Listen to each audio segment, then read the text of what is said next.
How to create your access code for Scotiabank. Hey guys, welcome back to the channel. On today's video, we'll be discussing about access code and how we can create it.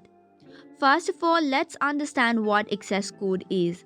It is a 5 to 8 digit unique digit number helping to protect your bank and brokerage transaction. You will be prompted or asked to enter the access code for performing your address online changes, adding a payee, or special transfers and payments. So, in order to create or reset your access code, first of all, head over to your online banking and after that, log in using your credentials.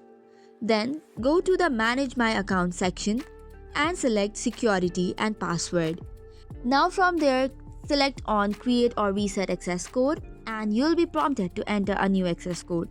Choose a 5 to 8 digit number for your access code, ensuring it's different from your online banking password. Then after, locate the 3-digit security code known as CVV on the back of your Scotiabank debit card. Once that is entered, your new access code will be successfully created.